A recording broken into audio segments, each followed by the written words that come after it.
Hello and welcome to another episode of KARE 11 on the Record. I'm political reporter Danny Spiewak. This week, President Trump signed a bill into law that opens up part of northern Minnesota to mining. This is an area near the boundary waters in the Superior National Forest. The bill's sponsor in the U.S. House is Minnesota Congressman Pete Stauber, a Republican who represents that district. This week, we talked with Representative Stauber about that issue, as well as the war in Iran and other topics in Washington. Congressman, thanks for joining us on KARE 11 on the Record. We really appreciate your time. Great to be with you. So President Trump has signed your bill reversing the mining ban that the Biden administration had put in place in the Superior National Forest. Tell us why you brought forth that measure. This obviously is something that is right within your district.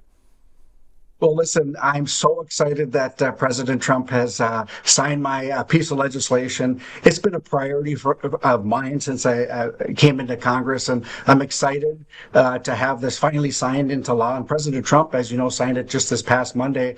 And this is a big first step in unlocking these minerals in the biggest untapped copper nickel find in the entire world. And these are minerals that we need. And again, I'm just thrilled to be able to bring this to the Iron Range and northern Minnesota.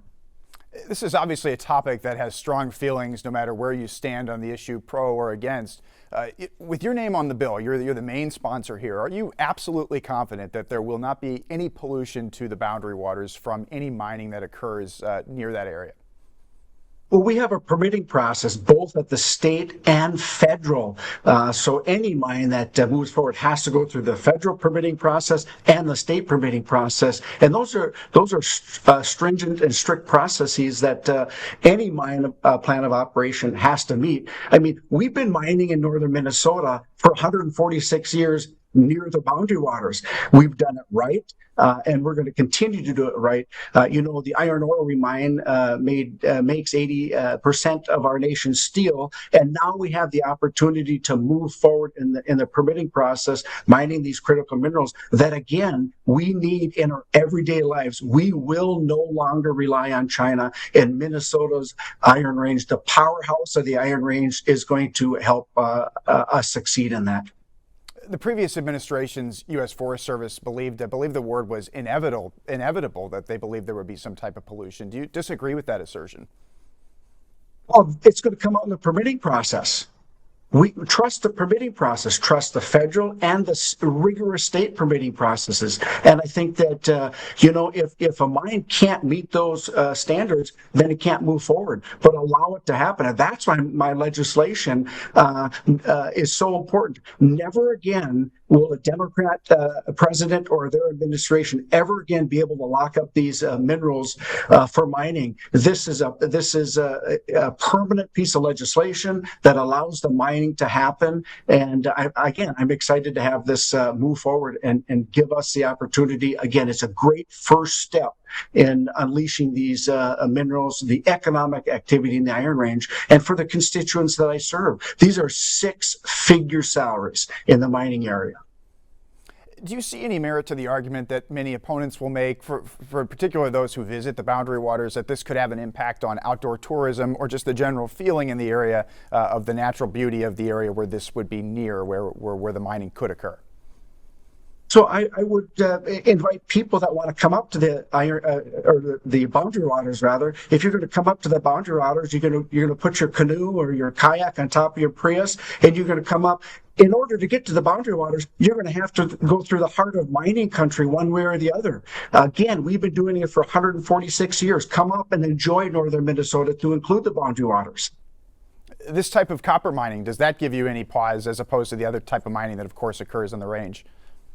Just this last summer, I was in Greens Creek Mine in the National Wilderness area in Alaska, where they were mining silver. They were using 21st century technology. A 26-year-old miner was operating a mining machine, following the silver in the rock underneath within the mine. I know that it can be done right. We've seen it not only in Alaska, but Eagle Mine in Ishpeming, Michigan, the only operating nickel mine in the United States of America, 12 miles off the shores of Lake Superior. So we know we can do it right.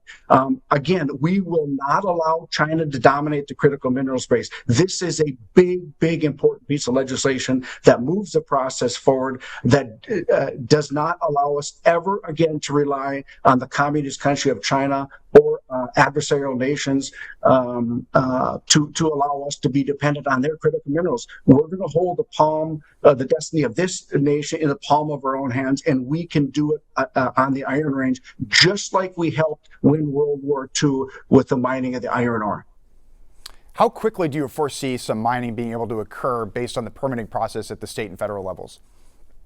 Well, I think the permitting process is there, and it's going to be a few years before any operations begin. But the fact of the matter is, this biggest untapped copper nickel find in the world is now going to have the opportunity for mine plans of operation from any mining company that's interested in mining here to go forward and go through the permitting and the state processes. And I think that we have to really recognize that we have stringent processes here in Minnesota. And I've said it earlier, we've been mining for 146 years. The cleanest water in the state of Minnesota is in Buell, Minnesota, in the heart of mining country. Moving to another big international topic, of course, the war in Iran.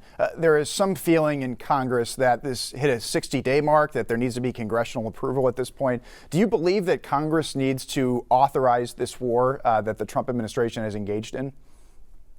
I think let's start from the beginning. Iran started this war 47 years ago. They've killed Americans. They've killed American service members. They've killed innocent Americans. They've killed allies of ours. And I think that President Trump is the first president that has acted upon this. No longer are we going to allow and appease a terrorist regime to kill Americans or kill allies. And I appreciate the President Trump's message on wanting peace in the Middle East. We are not going to be appeasing terrorists like past administrations have done. When it comes to congressional approval, though, do you believe that you should have a vote, that your members in Congress should have a vote or a say over how the president conducts the war? I think that that's forthcoming. This is a conflict we want to remove or we want to finish as soon as practical.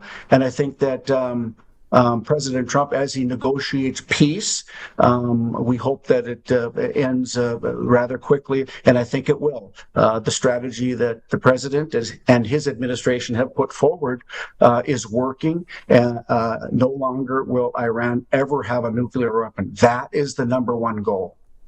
But you believe it's constitutional for him to carry out the war without any vote from Congress?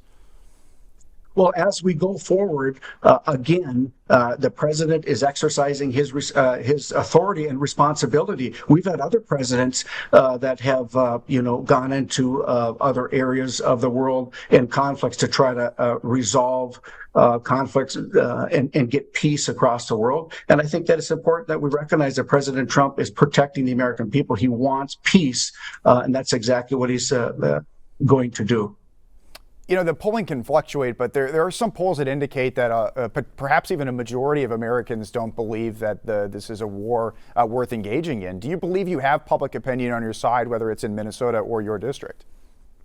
Well, when we look at what Iran has done, they've killed Americans. Remember the Beirut, Lebanon, where they killed Marines. They're killing Americans all across the world. They're maiming our service members with the support for Hezbollah, the Houthis, and Hamas that we're dealing with all the time. And I think that we need to make sure that we use everything within our disposal to bring peace to the Middle East that is needed so badly. And President Trump is working peace agreements throughout the Middle East as we speak.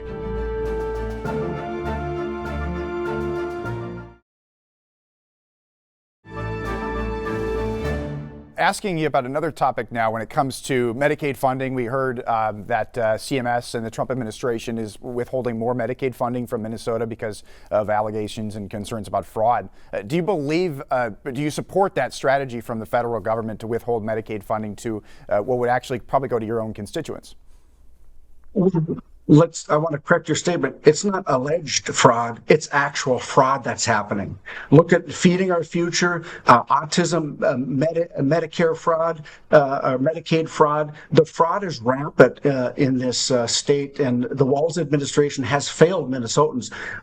They've turned a blind eye to the fraud. I mean, we're looking at between $9 and $19 billion of fraud in the state of Minnesota, where that monies was intended for people that truly needed it, but the fraudsters have been allowed to take billions of dollars and bring it over to foreign nations, including Somalia, via suitcases of cash leaving Minneapolis, St. Paul area, airport rather. Never again are we going to allow this fraud to happen.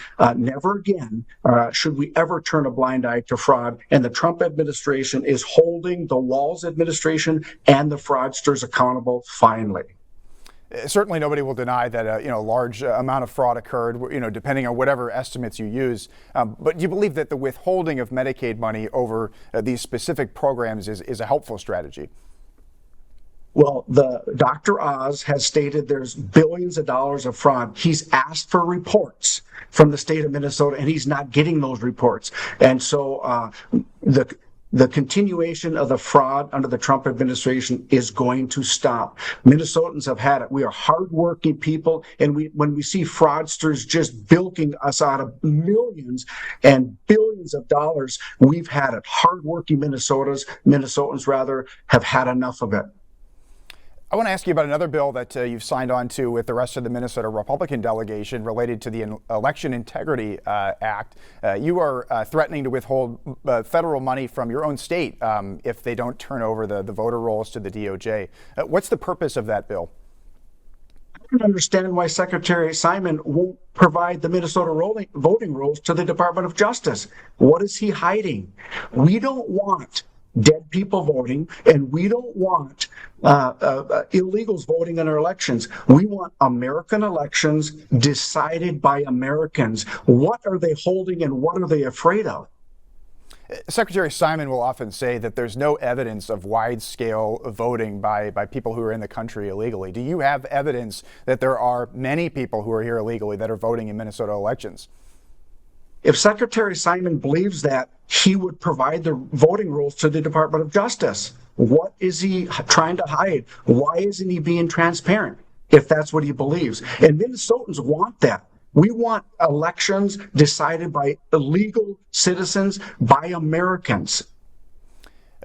On that same topic, when it comes to those voter rolls, why do you believe the federal government needs that access? They already have some information, but they're looking for expanded Social Security numbers and other sensitive data. Why do you believe they need that?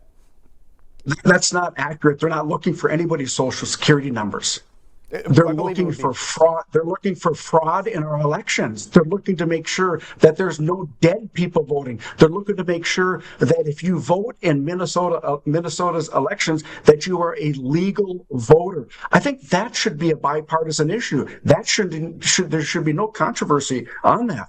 I believe we'd be looking for partial. We want legal Minnesotans to vote in our elections. We don't want illegals, or we don't want dead people voting. I don't understand why that's a big issue. That like 87% of people want identification at the voting booth. Minnesota doesn't want. The Walz administration and Secretary Simon are pushing against that. A high percentage of Americans and Minnesotans want voter ID. They want to be able to present their ID at the voting booth to make sure that our elections are secure. We have to bring ID for if you get on an airplane, you rent a car, you rent a hotel room, you buy prescriptions, you buy alcohol. We have to provide ID. I don't understand why they don't want ID to be able to vote legally in the state of Minnesota. And again, Secretary Simon, if you think that there's no fraud or what have you in our elections, then show the voter rolls to the Department of Justice. All they're asking is to look at them and reconfirm. They would be looking for partial Social Security numbers among other points of data. You believe the federal government deserves that? Dr. Oz and his investigations have found that numerous people were using the same Social Security number to defraud Medicaid.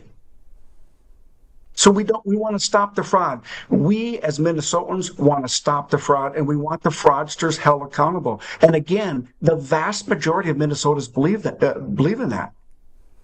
Congressman, my final question for you. It was reported, one of the local newspapers in Duluth, a letter that you sent to the NIH about long COVID funding. Tell us about that. Have you heard anything from NIH about the potential for funding long COVID? As you said, that research may have helped save your life. Yeah. So long COVID is real, and people across the nation are suffering from it. And I think that we have the ability to help those people get back to live a normal life. And so I'm really encouraging NIH to put more research into long COVID, so people can get back and start living their normal lives that they had prior to COVID. And it's really important, and obviously passionate. I'm passionate on that. Congressman, thank you for your time. We really appreciate it. Thank you very much.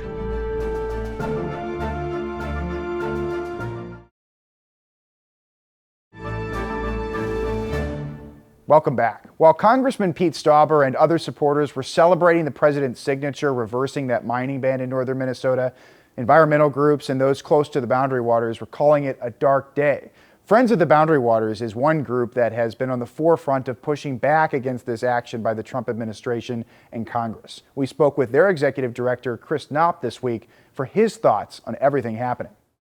Well, Chris, thank you for joining us here at KARE 11. We really appreciate your time. Great, Danny. Thank you for having me. Yeah, I'd like to just ask you about the law that the president has signed now, reversing that mining ban from the Biden administration. What are your organization's biggest concerns about this legislation? Sure. So what this legislation, it's House Joint Resolution 140, what that does, it removes protections on public lands, 225,000 acres of public lands that belong to all of us that are adjacent to the Boundary Waters canoe area. And so what these protections had done is it prevented copper nickel sulfide mining on those federal lands.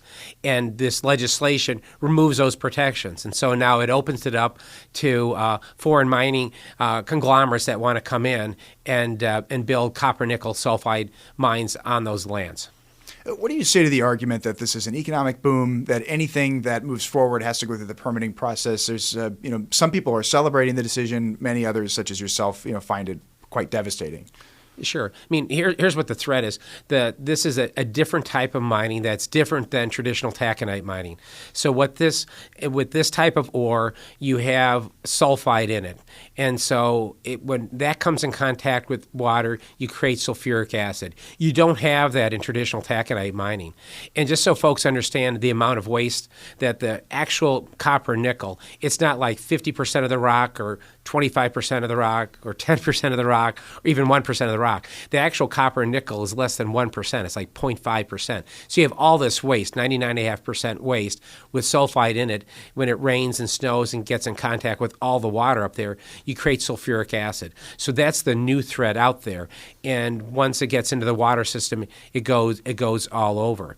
Now, as far as economic development goes, there just are not the mining industry is highly automated now, and you're just not going to have a boon in jobs. That this is simply not the case. This is not the economic future for the region.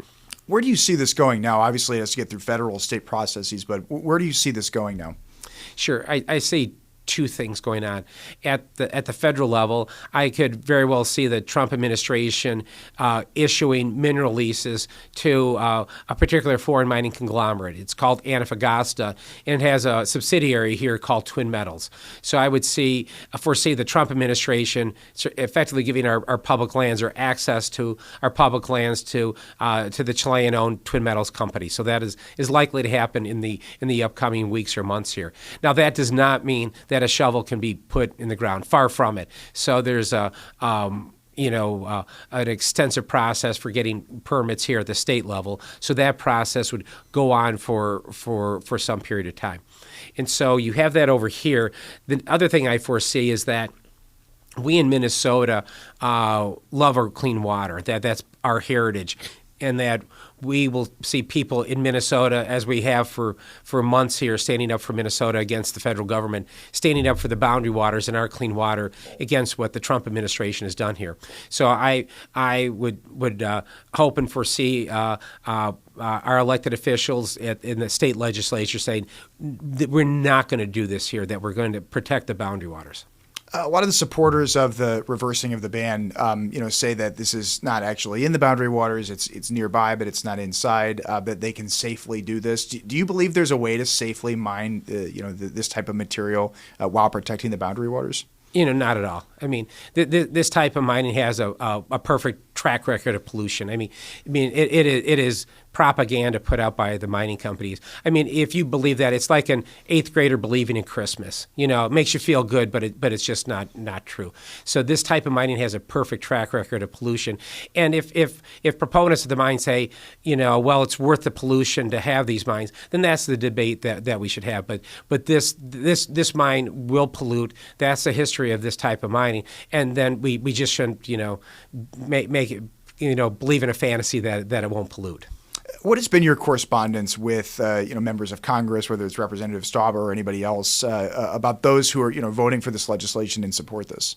I think I think there are two things with supporters of this. I think there is a legitimate need to have economic prosperity, broad-based prosperity for not just northeastern Minnesota, but across the state. And so not just members of Congress, but local elected officials as well. That is a very valid desire for the region. And I say that instead of giving handouts to foreign mining companies, we should really invest in Minnesota. Giving $100 million or $200 million or whatever it is to a Chilean company just isn't the answer. All right, Chris, thank you for your time. We appreciate it. Great. Well, thank you so very much. Thanks for watching this weekend's episode of KARE 11 on the Record. Remember, you can catch us on KARE 11 and streaming on KARE 11 Plus every Sunday morning, and every episode is available on demand.